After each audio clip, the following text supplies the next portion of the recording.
అందరికీ నమస్కారం అండి. ఇక్కడికి వచ్చిన మీడియా వారికి, ఫ్రెండ్స్ అండ్ ఫ్యామిలీ, మెగా అభిమానులందరికీ, అలాగే నా వెల్ విషర్స్ అందరికీ థ్యాంక్ యూ సో మచ్. ఇక్కడికి విష్ చేయడానికి వచ్చిన పెద్దలందరికీ thank you so much sir. Shilpakala Vedika ఎన్ని చూసింటాం, ఎన్ని ఈవెంట్లు చూసింటాం. చిరంజీవి గారి ఈవెంట్లు, పవన్ కళ్యాణ్ గారి ఈవెంట్లు శిల్పకళా వేదికలో జరుగుతుంటే ఎక్కడో రాయచీట్లోనో రాజంపేటలోనో టీవీలో చూసుకుంటా ఈవెంట్లు చూసి ఈరోజు వీడు ఈ అబ్బోరం అనేవాడు సినిమా తీసి ఆ సినిమాలో వీడు హీరోగా ఉండి ఆ సినిమాకి చిరంజీవి గారు ఈవెంట్కి గెస్ట్గా రావడం అన్నది sir literally blessed feeling sir. Thank you so much. నాకు తెలిసిన చిరంజీవి గారి గురించి ఒక మాట చెప్పాలనుకుంటున్నాను. ఇంద్రా సినిమాలో సింహాసనం పైన కూర్చుండే అర్హత పైన ఆ ఇంద్రుంది, కింద ఈ ఇంద్రసేనుంది అన్నప్పుడు దీంతదన ఇంద్ర కదిలేటి పిడుగు ఓ ఇంద్ర అన్నప్పుడు ఆయన చైర్లో కూర్చున్నప్పుడు ఆయన రాజసం. జై చిరంజీవి సినిమాలో అలా కాదురా ఆచి తూచి అడుగులేయాలి అన్నప్పుడు ఆయన తుంటరిగా చేసే ఒక అల్లరి. శంకర్దాద ఎంబీబీఎస్లో అన్న కాలేజ్ అట్టుగాదే ఇటు అన్నప్పుడు ఆయన వాకింగ్ చేస్తున్నప్పుడు చిరంజీవి గారి స్వాగు. ఠాగూర్ సినిమాలో మన్మద మన్మద మామపుత్రుడా ఇంద్రుడై చంద్రుడై కన్ను కొట్టరా అన్నప్పుడు ఆయన కన్ను కొట్టి వీణ స్టెప్ వేస్తుంటే డాన్స్ రా నా ఒంట్లో వీణలు మోగడం. అన్నయ్య సినిమాలో వాన వల్లప్ప వల్లప్ప వల్లప్ప గించే అంటుంటే సౌందర్య గారితో ఆయన రొమాన్స్ చేస్తుంటే, సారీ రొమాన్స్ కాదు అల్లరి చేస్తుంటే, సార్ ఏ మాటగా మాట బాసు చిలిపితనంలో మీ తర్వాతనే సార్ ఎవరైనా. Thank you so much. ఒక మాటలో చెప్పాలంటే మా అన్నయ్య గారు చిరంజీవి గారికి అభిమాని, మా అన్నయ్య గారు చిరంజీవి గారికి అభిమాని, వాళ్ళ తమ్ముడు గారికి నేను పెద్ద అభిమాని.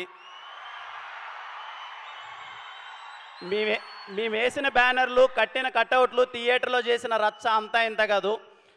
Tirupati Ramaraj theatre Indra 125th day థియేటర్లోకి వెళ్తే 125th day songs second time play చేస్తున్నారు. సగం స్క్రీన్ మొత్తం పేపర్లతో నిండిపోయింది. అక్కడ ఆయన దాయి దాయి దామ స్టెప్ వేస్తుంటే ఇరుకున్న సీట్లలో కూర్చోవడమే కష్టమవుతున్న సీట్లలో మేము లేసి దాయి దాయి దామ చిన్న ప్రాక్టీస్ చేస్తున్న ఒక కుర్రాడు ఈరోజు ఇక్కడ ఆయన వెనకాల ఆయన ముందర ఇలా నిల్చొని నేను హీరోగా మాట్లాడడం అన్నది చెప్పలేని ఒక ఫీలింగ్. ఇలాంటి టైంలోనే అనిపిస్తుంది సార్ చిరంజీవి గారు అన్నది పేరు కాదు, అదొక ఎమోషన్. ఇదిగో మీరు అక్కడెక్కడో ఒక ఎవరెస్ట్ వేసి కొండపైన వేసి కూర్చొని మాలాంటి వాళ్ళందరికీ రండ్రా పరిగెత్తండి అలసిపోవద్దండి రండి నడవండి నడవండి నడవండి మీరు కూడా అచీవ్ చేయగలరు అని ధైర్యం చూపించినందుకు thank you so much sir.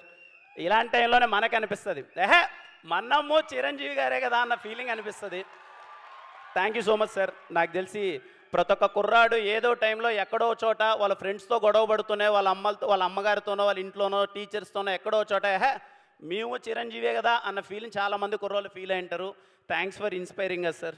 Thank you so much. జై జై చిరంజీవ. మా ప్రొడ్యూసర్స్ గారి గురించి చెప్పాలి సార్. సాయిరాజ్ గారు, ఎస్కేన్ గారు, thank you so much sir. From the day 1 till now నాకు కిక్ వచ్చింది సార్ మీతో సినిమా చేస్తుంటే. Thank you so much. వాళ్ళ ప్యాషన్, సినిమా పట్ల వాళ్ళకున్న ప్రేమ ఎప్పుడు డ్రైవ్ చేస్తూనే ఉన్నది. Thank you so much sir. Thank you Dheeraj అన్న. థ్యాంక్ యూ ధీరజ్ అన్న. ఎప్పుడు వెనక నుంచి భయ్యా నువ్వు చెయ్యి భయ్యా, నువ్వు ప్రమోషన్ చేయి, ఏం చేయాలో చెప్పు భయ్యా అని చెప్పి అసలు ఎప్పుడు సపోర్ట్ చేస్తున్నారు. Thank you so much. సినిమాలో పనిచేసిన ప్రతి ఒక్క ఆర్టిస్టులకి థ్యాంక్ యూ సో మచ్. నేను పేరు పేరున అందరితో సక్సెస్ మీట్లో మాట్లాడతాను, ఎందుకంటే ఈ సినిమా ఖచ్చితంగా సక్సెస్ మీట్ ఉంటుంది. అండ్ అలాగే మణిశర్మ గారికి sir thank you so much. Mani Sharma గారు, మా గౌరీ చూడండి ఎంత చక్కగా ఉందో గౌరీ.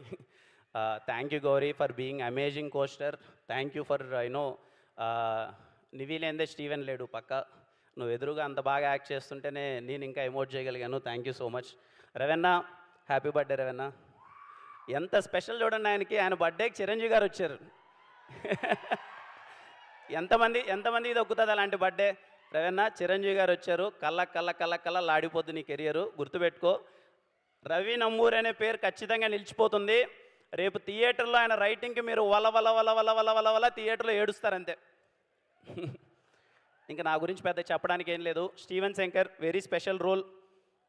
ఏదో కేరామ్ కమర్షియల్ సినిమాలు మంచిగా ఎంటర్టైన్ చేశాను. మీరు చాలా పెద్ద హిట్ ఇచ్చారు, మంచిగా ఓన్ చేసుకున్నారు, ఆశీర్వదించారు మనోడ్రా అని చెప్పి.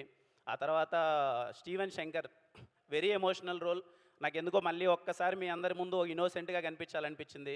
చిన్న అల్లరి చేసుకుంటూ తుంటరితనంగా చేసుకుంటూ వాడు నా కెరియర్కి చాలా బాగా కనెక్ట్ అయిన రోల్.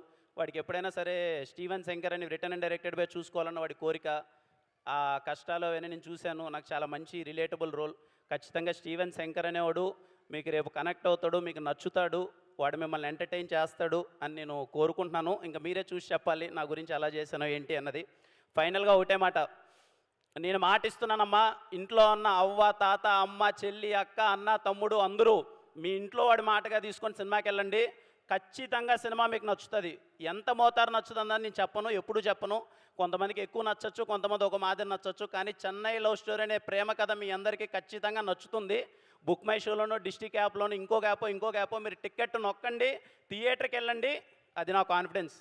స్టీవెన్ శంకర్ ఒక్కసారి పరిచయం అయితే ఎప్పటికీ మర్చిపోలేరు. Thank you all.